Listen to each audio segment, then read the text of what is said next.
Morning. Let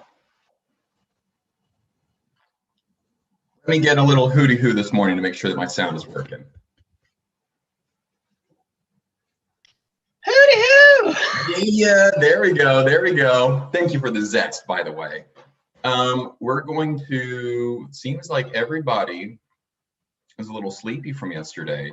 So they're gonna creep on in here when we have a moment. Or when they have a moment, rather. So for today, I wanted to kind of pick, well, again, because since y'all were early, if not on time, today I was just going to do a mid-year review and talking about different strategies and numbers. So I think that I want to keep the numbers top of mind over and over and over and over again, just because I think that that's what's going to calm the most people down whenever it comes down to, oh, Stephen, what could I do, at this time? Oh, what could I do, if this happens? So is there anything else that y'all think that either this week, like today or tomorrow, that I can incorporate into that conversation that y'all would like to see?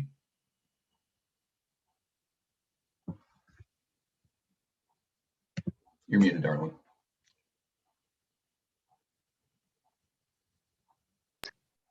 Good question. I'm still figuring things out, so I'm open to just learning.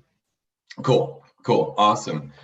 Dave, Ricky, y'all able to chime in? So basically what I was, saying is that for these upcoming conversations, at least this week and going into next, because I know that we have Kirby Chan this Thursday, right? But for today and tomorrow, I wanted to review the numbers and just do like a mid-year review check-in to say, hey, if you're still intending on hitting your goals, here's how you can do it. If you need to adapt your goals, here's how you do it. So that's at least what I was going to talk about. Is there anything else that y'all wanted me to incorporate into that conversation? Well, if I can think of anything else later, I'll tell you. How's that? Perfect. Hey, nice. I like what you're wearing. You got like a suit jacket with, and check out that shirt that goes. Yeah. Nice. Thanks, man. Evie wanted to change up my style. So anytime that people are like, hey, you changed it up, because usually I was just wearing the polo.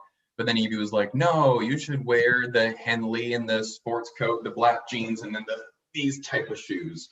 So we'll see. My wife dresses me. Hey, that's a good thing. Always. I'm just like, she's like, what do you want to wear? I'm like, I don't know, swim trunks and a t-shirt. So, but I guess I have to dress up a bit, whatever. All right, so mid-year review. We are in what quarter, y'all? 2021. Well, so the second? Yeah, okay, we're still in the second, but we might as well be done because this is the last month of the second quarter, right? So in case nobody has ever gone over quarters before, right? January, February, March, first quarter. April, May, June, July, August, September, October, November, December, right? So those are the 4 quarters of the year. Now, the reason why that we're talking about that when we're talking about a business strategy is because roughly how long does it take for your results to come to fruition? 3 months. So it takes an entire quarter, right, for you to see any type of results. So that being said, and I don't want anybody to like chime in necessarily unless you want to, but let this be a moment of reflection. I'm actually going to take this off because it's a little warm in the room. So let's just review that real quick. If you were to look back at what you did in the second or in the first quarter, that would have yielded your results for this quarter. Okay. So basically that's not right or wrong. A lot of people were still discovering, a lot of people were kind of bunkering down. Let's just say first quarter maybe wasn't everybody's best. Maybe it was, maybe it wasn't. Who knows? Who cares? But the second quarter, we're wrapping it up. And what you did the second quarter is going to show up in the third quarter. So take a moment to just kind of look within, zero judgment, okay? And this is going to dovetail from what we had talked about last week, is that what you've done has led up to what you're getting now. If you're not happy with it, change it. You still have the power to do so. If you're happy with it, great. If you're not quite sure how to think of it, well, then find out, pick the good points from what you ended up doing. Maybe you did a lot. Maybe you're discovering what you did like. Maybe you were discovering what you didn't like. That's also something very important. A lot of times during that discovery phase, people will realize, okay, I'm doing something that I'm not enjoying doing, so don't, right? There's different ways. There's a reason why we're talking about all these different strategies to be able to lead generate. Make no mistake, you have to lead generate in the event of you wanting to be successful in real estate. I'll just say that you have to, right? How you choose to do that, totally up to you, but you have to if you want to make this your primary income. If it's your secondary income, great, it's the same thing, right? To make it substantial or to make it worthwhile, push, right? You got to lead generate. So take a moment to think what you did in the second quarter, including this month. We're wrapping up the second quarter. What will your third quarter be like? Just take a moment to think. Now let's think of it from this perspective. Is anybody on track to hit their goals? If not, I'm not looking to make an example out of everybody, but I'm just trying to see like if we can find a rhythm and a pattern. Is anybody actually on track to hit their goals for the year? So if your goal was 10, just so you know, you should have 5 closed and pending up to this point. Yes. Okay. So Paul, you're okay. Paul and Sarah, y'all are on track to hit your goals this year? So my goal was 12, so 1 a month, and I've closed 4 and I have 2 in escrow right now. And my listing keeps falling out, so we need to get that back in. But if those 3 close, then yeah, I think so, right? That's perfect. Yeah. And that's the whole thing is 7. that, yeah, there you go. So you're pacing yourself. Right? Great job, Sarah. Great job. So Paul, what about you? Are you on track to hit, you said you're on track to hit your goals? Yeah, mine was 14 units and I have 9 escrow total. That's going to close within the year. And then I still have about 15 buyer active that's looking. Wow. Okay. Now, out of those 15 now, so this is something that's very important. Okay. And I'm going to use, people like Paul and Sarah as an example, because here's the reason why. It's not that because we're favoring them for any particular reason why. It's not just because, they're doing such wonderful things, but they're an example of how to maintain that balance. Sarah still has a full-time job in insurance. All right. And she basically just said, hey, look, yeah, I was able to get 7. That's not right, wrong, or indifferent, but it shows the importance of a balance, right? With Paul, he transitioned very quickly into real estate, didn't really have a backup plan, so he had no other option than to hit the ground running, right? So something that's very important is that, Paul, you have these 14 people, these 14 buyers that are out there looking. Now, what about this question? How many of those people need to be in a home within the next 30 days? 7, for sure.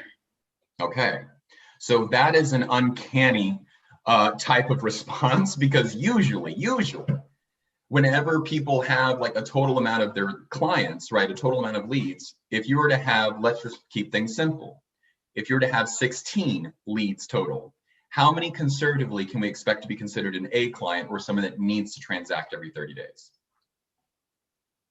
25%. That's it. So how many people? 4. There you go.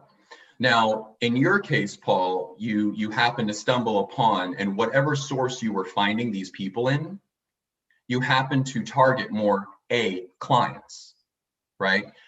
Can I ask, like, what were some of those sources and how were you able to generate with 14 leads, 7 of those being A clients? So for those, so it's normally social media, Instagram, and then referral basis. Yep. So a lot of times whenever I do a buyer consultation, I'm very upfront and honest and let them know like, hey, we can't do this right now. We can do this in 6 months. And through that transition, whoever they meet or like their friends or family, they'll refer it over to me who is in need to purchase in 30 days. There you go. There you go. So we haven't reviewed that script in a while. And so let's do that. Does anybody remember the referral script? This is so important because listen to it. Paul just said that during the consult, even if he's realizing that not all of these people need to transact, He's conserving his time. Same thing with Sarah. They're conserving their time because they know that, you know, Sarah can't be going out and just showing a million different properties. She has to only show properties to the people that are needing to transact every 30 days. Paul, same thing, 14 people on his roster, but only 7 of which he's actually engaging with. Why am I taking a pause? So Andrea, Dave, Ricky, Eric, Jose, Rob, you know, why do you think that I'm highlighting the importance of not taking all of your leads out, you know, or constantly being in touch with all of your leads, but only focusing the face-to-face, the voice-to-voice, the constant interaction with those A clients? Why am I telling you guys that?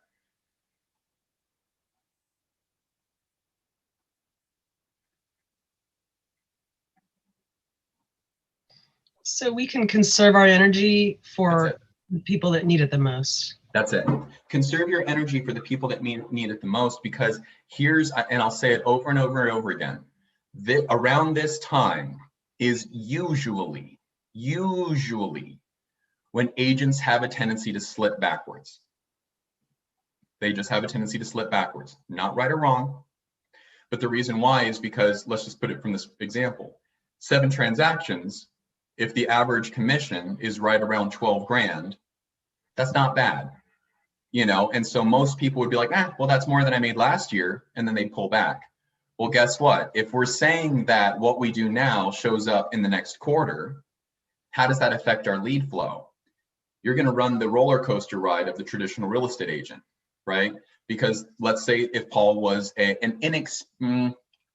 Paul was a less than savvy agent, and he was the cliche, he would have his 14 people. He's at the peak, right? Yay, I've got 14 clients, 7 of which are A clients, and I'm going to work them all. If he stops prospecting, Paul, don't stop prospecting. If he stops prospecting just to spend time with all of those 14 people, don't stop that. Don't do that. But if you were to actually stop, then what's going to happen as those people are starting to transact? What happens to his pipeline of leads? Goes down. It goes down. And so then basically he's not going to start lead generating until he's at the bottom of the funnel. And he's like, oh crap, now everybody's transacting. Now I need to build my pipeline again. Okay. It's going to take you a full 3 months to do that again. Get to the top, you stop, you go and you have another quarter of you're just working through those leads. And then you're through it again. So literally following that model, you're only productive 2 quarters out of the year, 6 months. So no judgment, but just be aware of that. If you're wanting a constant lead flow, then that's how you're able to maintain your sanity and your consistency. So let's pop into that, the referral script, okay? This is so important because whether you have a person that's in escrow, Paul just exemplified it in saying that he asks during the consultation if a person is still a ways away. Does anybody remember the questions for the referral? Are you enjoying the process so far? Yep. Have you told anyone about that you're looking for a house or selling your home? Okay. Yeah, that works. Do you think they would trust me to help them out with real estate? Okay. No. Have any of them expressed an interest? There you go. Good job. Yeah. That would be the trust question. And then, great. Well, can we do like a 3-way text to just connect me with them, see if I can help them? There you go. That's it, right? It's just like, hey, so Dave, how are you enjoying the process so far? Let's use this for, we're doing the showings and we're timing this out for when we're having fun, right? So, hey, Dave, how are you enjoying the process so far? It's a lot of work trying to find a house. No doubt. Well, but do you feel like our communication is pretty good? Do you feel like you're always ahead of the game as far as we can, as much as control as we can have over it? Yeah. No, you're great. Oh, well, thank you. Well, it's definitely fun doing this. And are your friends and family members excited too about this journey? Everyone is, yes. Oh my gosh. Hey, usually these are when people come out of the woodwork. Have any of them expressed an interest in pursuing real estate themselves? Well, a friend of mine was thinking of buying a place.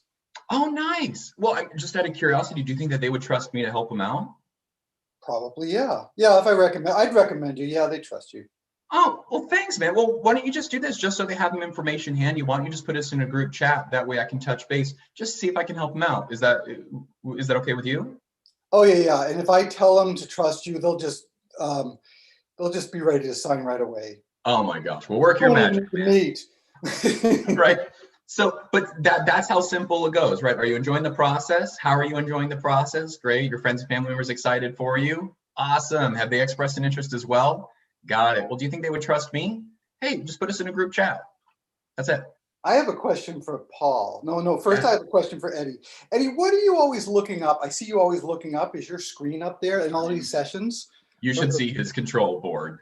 I do. I've got, I have, I've got several different monitors going on. Holy wow. So I've got to keep looking up and. Got it. So you're actually looking at screens. Too many things going on at once, but I'm listening. I'm focusing. No. I get that you're listening. I'm just like, what's up there? He's easily distracted, Dave. It were, yeah. Birds. There weren't birds flying through. And then the squirrels are outside.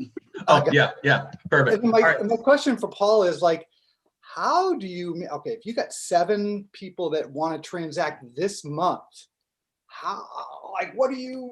that's a lot of people to show houses to. What do you do? When do you show them?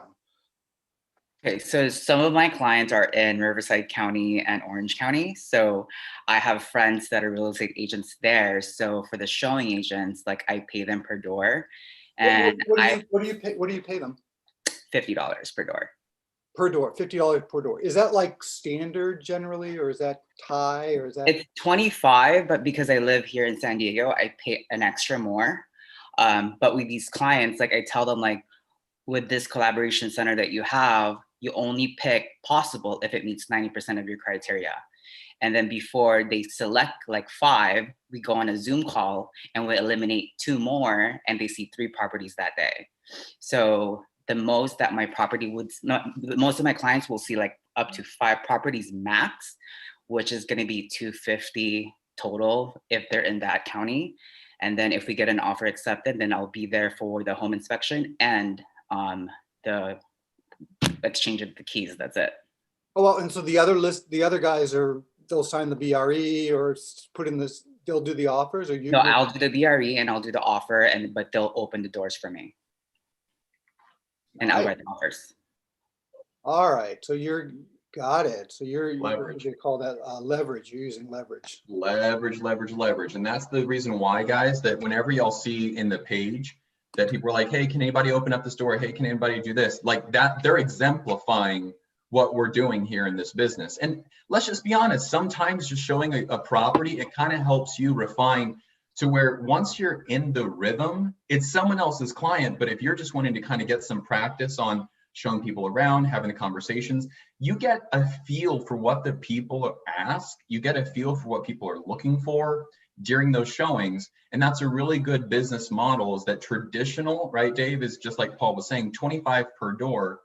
What Paul is doing, what I've always done is $50 per door up to 10, right? So I always wanted to make sure that I'm never out more than, $500 for basically showing property, but you also have to set that criteria, just like Paul is saying. We're not going to see a property that's anything less than a 90% match to what you're looking for, right? Maybe that 5 and that fuel will compensate for that 10%, but we're not going to see anything unless it matches 90% of this criteria, right? So this is so important because when we're talking about leverage, I want y'all to take this away, is that the total amount of leads that you're working with, a quarter of them would technically be considered an A client, and a quarter to half of them, I'm being a little bit more generous now, a quarter to half of those A clients will transact every 30 days. So let's keep things simple. If you're wanting to close 2 transactions per month, 2 transactions per month, 2 is a quarter of what? 6. Okay. Is it 6? A quarter, yeah, 6. Okay. That's a third. It's That's a third. Oh, no. 8. It'll be 8. Yeah. Okay. Good job. It's okay. It's okay, because here I'm sitting here. I'm like, I can't question him too much because now I'm uncertain. He says it with such certainty. Now, this is a very important lesson. Whatever you say it with confidence. Because for a moment there, I was just like, I'm literally counting on my fingers. I'm like, 2, 4, 6. Two is a quarter of 75, yes. Right? I was like, hold on, wait, let me set my Celsius a little bit more. Okay, cool. So 2 is a quarter of 8. So if we wanted to close 2 transactions per month, we need to carry a total of how many A clients? 8. 8. That's it. Now, in order to carry 8 A clients, roughly how many leads do we need per month? People that raise their hands saying, yes, I have a real estate need in X period of time. 32. There you go. Let's double. I'm just kidding. Yeah, no, 32. Yeah, so 32 leads. Oh, that seems scary. That seems scary. But does it? What are some ways that if in the month of June, you had to immediately fill your pipeline with 32 people, what's one way you can do that? Or what's one way to contribute to that? Call everybody on your phone. Text Okay. everybody. You go through your entire database, okay? Your phone database, your Facebook database, your Instagram database, okay? What percentage, for those that are calculating this out, I hope y'all are writing down these numbers because this is very, very helpful for you to either reference on your own, to reference with your coach, anything like that. It's so important because it makes it very easy. Okay, what percentage of your total database, phone contacts, Facebook, Instagram, should convert into a lead or transaction? Yeah, 3%. There you go, 3%. So for every 1,000 people in your database, how many transactions is that? 30. Okay. So basically, that's the way that you can kind of look at it. Some people are like, oh, I don't have a very big database. That's fine. You don't have to. If you have 100 people in your database, that's 3 deals right there. You know, at least that's something. But you have to. Now, here's the caveat. Every single one of those people in your database, they should be on some kind of drip. Here's your intro script for that. I think it was Sarah that posted a great little, video about adding people to their neighborhood drip campaign. It's once a month. You go through your entire database, you're touching base with them, seeing what's up, right? And then offer to put everybody on that kind of drip campaign. Hey, are you curious to know what your home is worth now versus when you first purchased it? Well, I'm not going to do anything with the information. You don't have to, but I'm just trying to check out my technology. Would you mind kind of giving me your feedback? Remember, these are friends and family members, right? Paul, hey man, is it cool if I have you test out some of my tech that I had developed for me? It basically keeps people in the loop with what's going on in their market, in their neighborhood specifically. Are you cool with that? Sure. Cool, man, and just keep me in the loop, okay, as that progresses, all right? So this is something that now Paul is getting my information on a regular basis. For people that don't own a home and are renting, how can those neighborhood nurtures still be a value add? How would you pitch it from there? What area? Tired of paying rent? Sorry. Yep, those are tied together. Yep, tired of paying rent. Dave, what were you saying, bud? Yeah, rent versus own. As if they actually have an interest in buying a home, and it's like what areas? There you go. Rob, what were you saying, bud? Yeah, I was saying rent versus own, how much the rent could buy you in That's mortgage. it. Yeah. And then what areas? So that's another thing to where people are like, oh, I'm still saving up. Oh, I'm getting my credit repair and stuff like that. If they're working on their credit, talk to Eddie and be like, hey man, who do you have for, credit repair people? They've got some great programs, that as you're nurturing them and moving these forward, you're still offering a value and you're still staying top of mind. Because now you're like, well, let's just keep a bird's eye view on what's going on in those neighborhoods that you're interested in. Okay. So database, I hope you're writing these down. Database, 3%. Okay. Database, 3%. What else? So let's say that you want to do, let's use some actual numbers. Okay. Would anybody shake a stick at doing 12 transactions between now and the end of the year? Just so you all know, the goal and the standard for my agents right now are 3 escrows every single month. Just so you know, that's the standard. That's the standard. So I'm having these conversations a lot. So guess what? Y'all get the perks, supposedly, right? Of operating as if you're part of a team, building your own independent brands, unless you're part of a team, right? So how cool is that? So database, let's say that you all want to do 12 transactions between now and the end of the year. We have 6 months to do that, really 5, but let's keep things simple and say you need to close out 2 more escrows for the rest of this year, every single month, okay? So if we want to do 12, let's go through our entire database. Let's only say that we have 100 people in our database. That's 3 transactions. That leaves us with 9 transactions left. What other ways can we pick up 9 additional clients? Referrals. Referrals. Okay, so how so? Like Paul was saying, bringing up referrals at the initial meeting, Yep. the initial in-person meeting or Zoom. Yep. So with that script, just so you know, you should be picking up at least 1 referral every single client. Paul, what's your ratio? Because I actually don't have a statistics as I do for like conversions and for database and stuff like that. So if we were to say, let's just use you as a little sample size, for 10 of the people that you've asked and asked for referrals, roughly how many actually gave a referral out of just a sample size of 10? 3. 3, okay. And they all transact. So there you go, right? So let's just say that, what, so 3%? Let's just keep things simple. 3% of your database, I'm making this up, but again, we're just using this. If anybody else has any information that, complements that or contradicts it, we'll open it up. Paul, that actually opens me up to a good question. I need to go back to some of my other teams that I've worked with, and I'll ask them that questions, because I think that would be helpful to be like, okay, if you ask this many people for a referral, you can expect this many, because I like to be logistical like that. So I'll need to do that. But anywho, 3% of your database, okay, if you only have 100 people, that's 3 transactions, that brings us to 9. We get, let's just say that a third of those people, we can continue to ask for referrals. So if we ask every 3 people, cool, or 3%, we'll get roughly about 1, okay? So now we're down to 8. How else can we get business?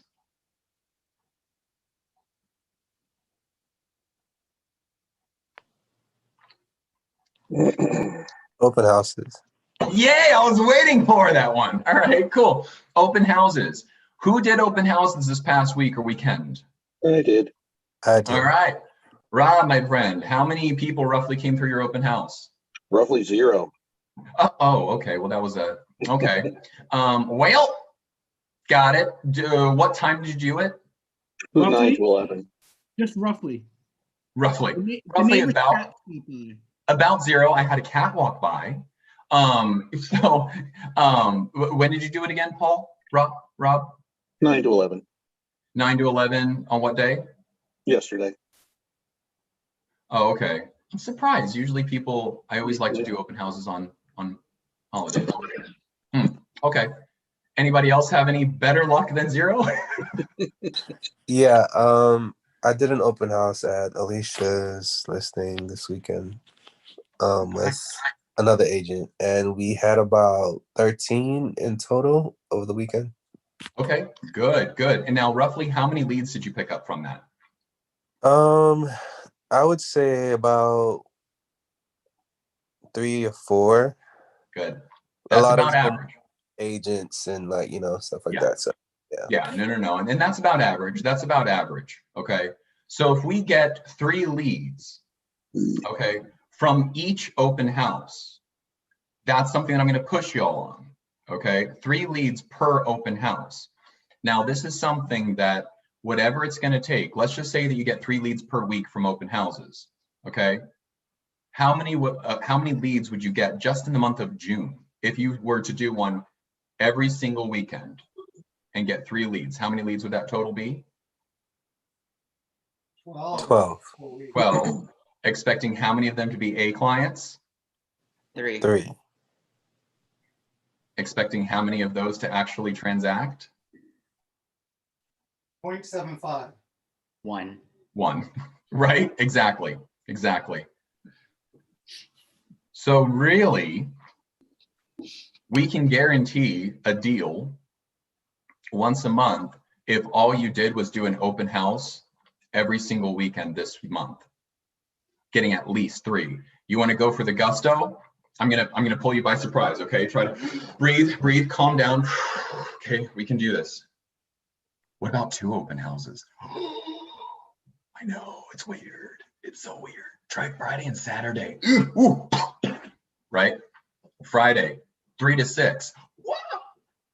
Saturday. Whoa. Saturday. Pick your time. Steven, I hate June gloom. Great. It doesn't burn off until 2 o'clock anyway. So why don't you do 10 to 1, 10 to noon, then go to the beach, right? If you want to do 2 open houses and you get 3 leads per open house, how many leads is that now per month? 24. 24. No. If I ever want to make someone really insecure, I ask math questions. Right? So 24, roughly a quarter of them would be considered an A client. How many A clients could we expect from that 24? 6. Roughly how many of those can we expect to turn into a transaction? 3. Is that 2 or 3? I'd say 2. Safely 2. 1.5 will transact. There you go. There you go. But add that on top of, let's now reverse the order. See how this goes. What if you were to have the 1 open house? Okay, we're going to dial it back here because I know that doing 2 open houses, yeah, it's scary, right? I get it. 1 open house a week. You get 3 leads. And we now contact the neighbors around each one of those open houses, and we use the magic prospecting script. And we only talk to 25 people. How many leads can we expect from that? At least 1. At least 1. Right, now those are slower burns, those are nurtures, but guess what that's really intended to do? That's to fill your pipeline for the 4th quarter, for the 1st quarter. Do you get that? Most of the agents, just so y'all know, most of the agents that are doing very well, like Bridget, I'm sorry, I love you, but I'm going to use you as a good example here. Did anybody know that she already hit her GCI goal, her gross commission income goal already for the entire year? And it's over 300. That's all I'll say. That's her GCI goal. She already made that. Why? Because she didn't kick it into high gear until the 3rd quarter, making the 4th quarter really strong. She was still able to take time off for the holidays with family in town. But guess what? A lot of that business bled over into the 1st quarter, which then she was able to work consistently through the 1st quarter, work the business from the 4th quarter, and be able to still solidify business for her 2nd quarter. How cool is that? She was struggling too a lot. Sorry to interject, but she was hurting about a year ago because she wasn't doing the whole referral thing. She wasn't calling her referrals, and it started biting her in the ass. And then she finally, like, light bulb went off. She's like, I'm not working my database. And then she started working, and she's been slammed. Yeah. If you listen to the success stories, right? Any person that you're really thinking about that you may know, at least in the office, Bridget, Amy, Melinda, each one of them have stories. They're all successful. They're all cappers. They're all consistent, right? They do good production. They do really good volume. But every single one of them have a story about whenever I didn't do this, my income really hurt. Everybody knows the story about Amy having to borrow grocery money from her daughter about a year ago. About a year ago. It wasn't that long ago. Insert to now being completely debt-free, paying off everything, and she had her highest GCI. She made her first $100,000 month last month. 100,000 in 1 month. How crazy is that? Again, whenever I'm highlighting people like this, like Sarah, Paul, and these different agents that I'm talking about in the office, what I'm trying to relay is that they're not better than anybody else that's on these calls or that's maybe sleeping in through these calls. Maybe they're a little bit more, on the ball. Maybe there's only the people that can only watch the recordings. That's fine. but they're doing something. They're doing something, and they're doing something with consistency. They don't have any secret powers that you don't have. It's just the power of doing, and doing it with enough tendency or with enough consistency. That's it. So let's run through a scenario. I'm going to go very conservative, and then we're going to do a problem solving game. I don't know if this is going to be algebra or what. I don't think it's algebra. I think it's just mental math and just regular problem solving. Okay, it's the word problems. So let's run some hypotheticals. For this next quarter, for the third quarter, okay, I'm going to go easy on y'all because I'm going to push you for the third quarter so you can kind of chill out a little bit in the fourth quarter. What I mean by chill out in the fourth quarter, I mean late November, December, but earn it. Earn it, okay? Earn it. So let's say that for June, July, and August, you do 1 open house per week. How many leads per week is that in a quarter?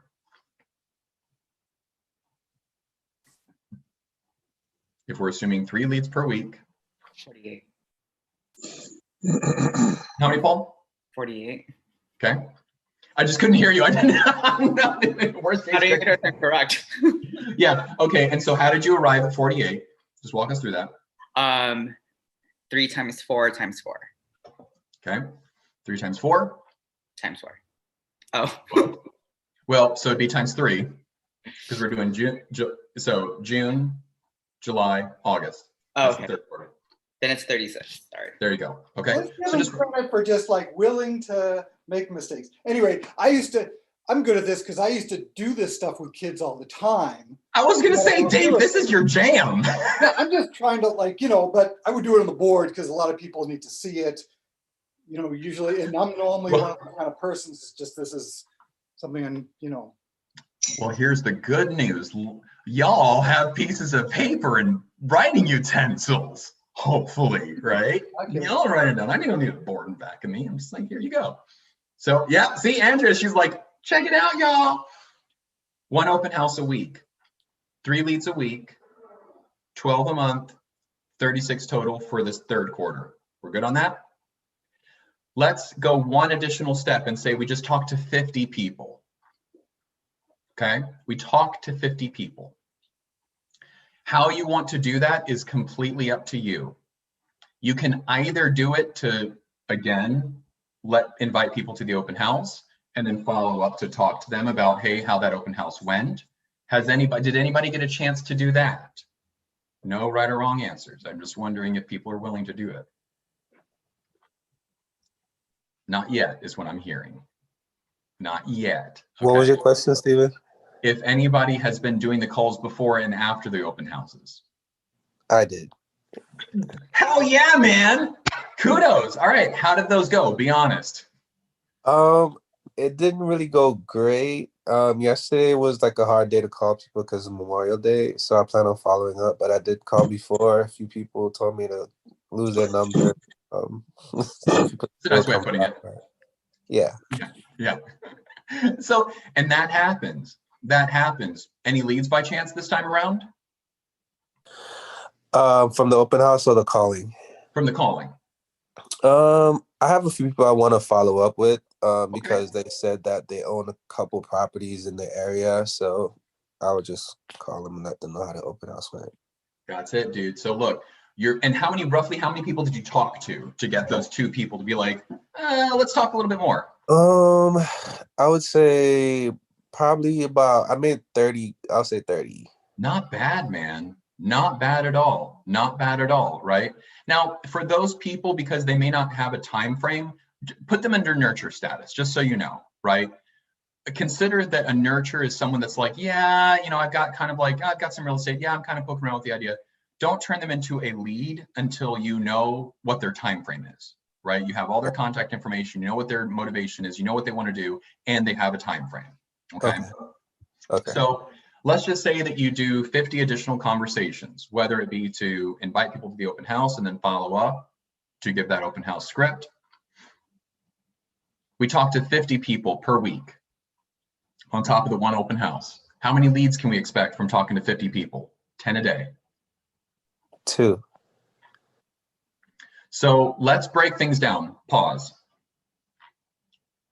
I'm going to give you a workflow, and I want you to highlight this item, okay? This is your third quarter road map. What is that TikTok thing? Paul probably knows, right? Whatever, it's like slapping the camera. I don't know. I'm still hip with you kids. Fun story. Someone was doing a TikTok at the beach yesterday, and they were like doing the whole thing. And I was walking behind him, and I did like this whole number just behind them. I don't think that she noticed, but when she replays it, I hope she notices. So anywho, I like to ruin people's videos. So if you were to do 50 contacts per week, bless you, however you want to do that, 50 contacts per week and 1 open house per week. Here's your workflow. During the week, post about the upcoming open house on your social media platforms. Post a story. Post pictures about you getting ready for your open house. Highlight that neighborhood that you're doing an open house in. Leading up to that open house, here's some open house trivia. Here's some neighborhood trivia. This weekend, I'm hosting an open house in La Mesa. Every single day, you're talking something about La Mesa market. You're talking about this. And then in the story, you're asking the question, which area would you like to know more about? Did you know that La Mesa, pop quiz, right? Make it fun. Make it fun. But do post about what you're doing. If you're walking the area, do that. Make your post social media just for fun, okay, throughout the week. Is that prospecting or is that marketing? It's called having fun. It's having and fun. You're working. That's it. You're just having fun. And which category would that fall under, according to Gary Keller? Marketing. Marketing, right? We are prospecting based, marketing enhanced. So have fun with your marketing. That's all you're doing through the week, right? Then let's just say, if you're feeling super zesty, you want to start calling people before that open house, okay? Let's say that we talk to 25 people. We host an open house on a Friday because maybe you don't want to work the weekend. That's okay. So Thursday, you talk to 50 people. Okay, 1, let's invite them. What's the open house invite script? Someone walk me through that, please.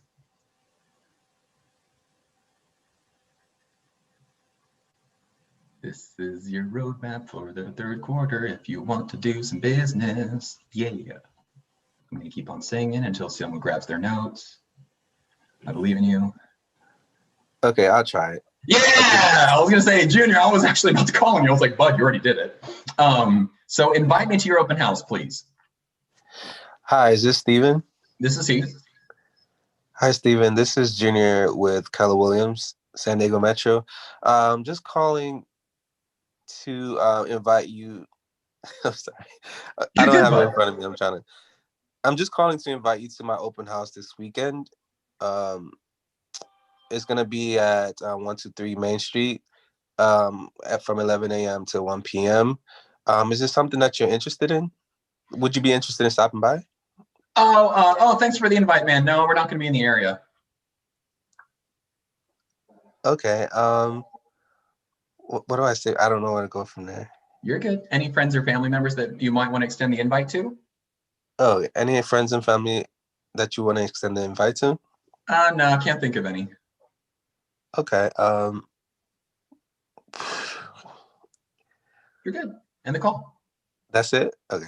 Yeah, okay. Well, I mean, don't just hang up, but I mean, be like, okay, hey, well, all right, well, hey, if you're, here's one that I've heard that I like, and I can't remember who it was from, but hey, if your plans change, would love to see you there. Otherwise, thanks for taking my call. Have a great day. Okay, gotcha. Yeah. So the flow, and here's another little pro tip. I wouldn't even lean in and give all the details quite yet. Let's just keep it simple, right? And that's maybe where we got kind of caught up, okay? Keep it super simple. Hey, Junior. Yes. Junior, hey, this is Steven with Keller Williams. Hey, I'm inviting all the neighbors to an open house I'm hosting down your street this Saturday from 1 to 4. I was wondering if you're going to be in the area. I don't think so. I won't be here this weekend. Oh, shoot. Okay. Well, hey, any friends or family members that you'd like to extend the invite to? Nobody I can think of right now. All right. Hey, fair enough. Well, look, if your plans do change, feel free to swing on by. Otherwise, I appreciate you taking my call and have a great day. All right. Thank you. Thank you. That's it. Okay. I'm inviting you and the neighbors to an open house this weekend, 1 to 4. Are you in the area? Hosting an open house in your area. You know, I'm hosting an open house down the street from you, 1 to 4 this Saturday. You in the area? You in the area? That's it. No. Okay. Fair enough. Right? Your friends or family members that you might want to extend the invite to? Nope. Okay, cool. Thanks for taking my call. Right? Now afterwards, Andrea. If you are interested in coming, we are having a early preview for friends, family, and neighbors. So I'd like to extend an invitation to you to come before the crowds come. There you go. I love that. I love that. However you want to do it, make it an invite, make it fun. Contrary to what I was like, no, last Tuesday when I was all grumpy, I was like, no, don't make it fun. Just kidding, make it fun. Okay, so then afterwards, who wants to walk me through what happened? So the open house feedback after the open house. Andrea, go for it. Hey, Stephen, how's it going? This is Andrea from Keller Williams. Oh, hey, Andrea, doing pretty well. How are you? Good, good. So I wanted to follow up with you regarding the open house. I know it was kind of busy, but how did you like the open house? Okay, so follow up with me as if I'm are you following up with me because I attended the open house, or are you following up with me as a neighbor that was invited to the open house? Just to clarify the scripture you're using. Both, yes. Okay, so I'm a neighbor and I happened to swing by? Yes. Perfect. Okay, cool. Yeah, Andrea, it was so great seeing you. Yeah, no, it was quite popular. Yeah, a lot of people clamoring to get in. I had no idea. Okay, cool. And what did you think of the actual house itself, like the floor plan? It was good. It was good. I mean, a lot of these are pretty, cookie cutter for the most part. So, I mean, it was interesting to see what they did with the design, though. Definitely, definitely. And I mean, it's nice to see like all those upgrades too. Mm-hmm. So I think in that way it does stand out from other homes in the area. But I mean, they didn't go crazy on the upgrades. They just kind of kept it up to date. Right. But what did you think about like how much they're getting for the house? We had a lot of interest, a lot of offers. I'm not terribly surprised, but to see it going over 700, that is something. Do you really think it's going to sell for that? Oh yeah, and people are actually offering cash on top of what the offering amount is. Oof, it's nuts. And they're getting it. Yeah. But when we had the open house, we had a lot of people who were very interested in your neighborhood. They just fell in love with your neighborhood. They just felt it was really charming. And I mean, like, what would it take to get you to consider selling? Oh gosh, we love it here. We could never fathom selling. What? Never say never. No, okay, I get that, but I mean, like, what? Like, if I were to give you a number that just blew your hair back, like, what would you do? What would you do with that? I mean, we'd probably end up getting something a little bit smaller once the kids move off to college. Okay, so like downsizing. Yeah, but that wouldn't be for another few years or so. Oh, that's fine. That's fine. I mean, I think it's good to start preparing early for something like that. So I would love to, keep you in mind for the future. Okay. And I love you so much. All right. So, I don't know you, but I love you too. No. So here's the reason why. Okay. Did Andrea or did Andrea not do a wonderful job on making me feel welcome and warm and as if we've known each other for years, right? Kudos on that. Kudos on that, right? Now, the other thing that I would say to just encourage is assume, this is a good life tip for those that are prospecting, okay? I can be a very personable person. I'm going to assume that people don't want to talk to me until they prove otherwise. Now, careful, here's what I mean by that. I'm not trying to beat the hang up. And those that are prospecting, I'm not encouraging you to beat the hang up. What I mean is to be direct and to the point to where it can open up for that conversation, right? So if you know what kind of questions you're asking to keep the conversation moving forward, let's say that none of the neighbors came through my open house and I'm just hitting people right between the eyes, right? Hey, Paul, right? This is the follow-up, me following up the neighbors, right? Hey, Paul. Hi. Hey, Paul, hey, this is Steven with Keller Williams. I invited you to the open house last week. Oh, I remember. Yeah. How are you? Doing well, man. That open house, seriously, we had 12 people come through. And they fell in love with the area, loved it, just as we imagined. That being said, only one person's going to win out on it. I'm curious, what would they need to offer for you to consider selling? I will never sell. I don't blame you, but if someone came to your door, cash in hand, there's no amount that you would consider at least taking the next step? Possibly, but what offers did you get? Well, we would have to double check and see. Well, first and foremost, were you shocked to see that it was going over 700,000? That's insane. Right. How much different is that compared to when you first purchased your property? Big difference. I bought it for 400,000. No kidding. Wow. Do you know what your home could sell for if you were to hypothetically put it on the market? Probably better than the house that you listed. What? How so? Tell me about that. Because I have a few upgrades in my property, so I can say maybe another 50,000. Got it. So pause. When did I basically take Paul's permission to start leaning in and to vary from my script? When did y'all notice that shift? After you asked him about basically were you shocked about the price, and he just kind of like went on for there. Then you went in, I forget your exact question, but more or less, I forget your question, but we all know the question. Well, it was basically all I asked, because he was like, oh, well, I'm sure that mine would go for more. And I said, how so? Right?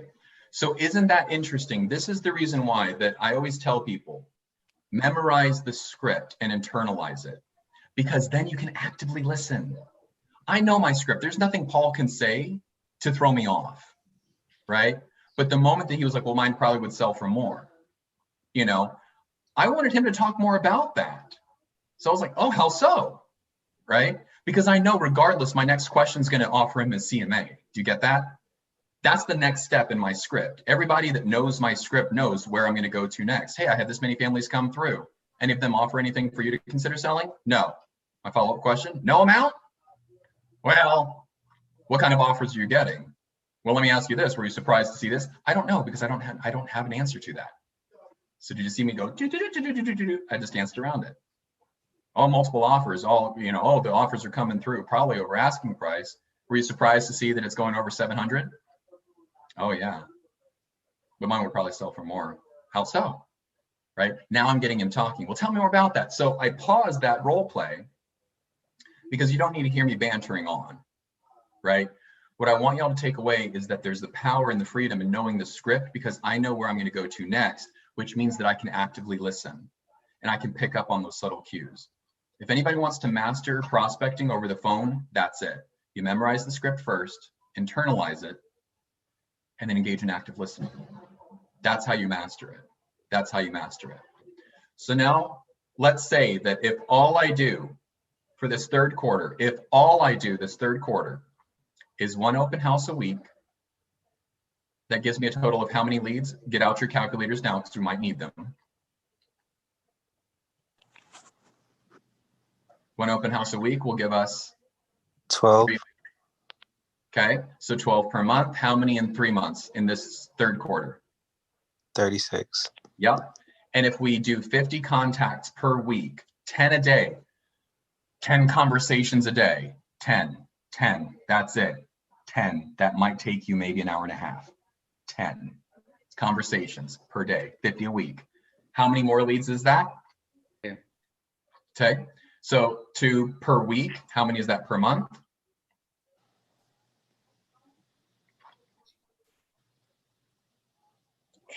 20. That's 8, but 24 for the 3 months. There you go. Right. So 24. So 24 plus 36. That's 60. 60. Yes. Okay. Now, out of those 60 leads that we picked up in the third quarter, roughly how many of those can we anticipate to be an A client? 15. Okay. Out of those 15, roughly how many of them would transact? 7 or 8.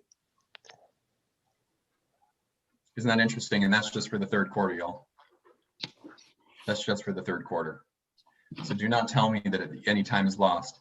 If any one of y'all want to beat yourselves up and saying, I shoulda, coulda, woulda, quit that. Oh, I'm live on YouTube, so I can't curse. Quit that crap right now. What you did in the first quarter is what you did in the first quarter. What you're doing in the second quarter is what you're doing in the second quarter.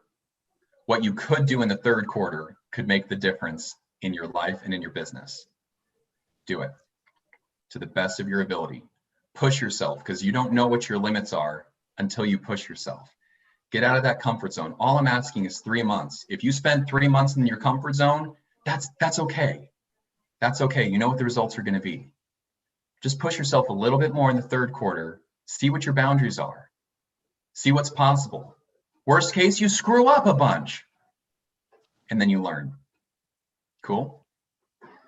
Cool. Thank you guys for being here with me. We're going to keep on going through this, and I want to work through a systematic way. I want this to where you're going to be telling me about your schedules. We're going to get a little bit more analytical, and to where we're going to have a game plan that you're going to follow in the third quarter for this to be your best year ever. There's still time. Cool? Cool. I appreciate you all. Great job on your progress. I'll see you all tomorrow. Cool.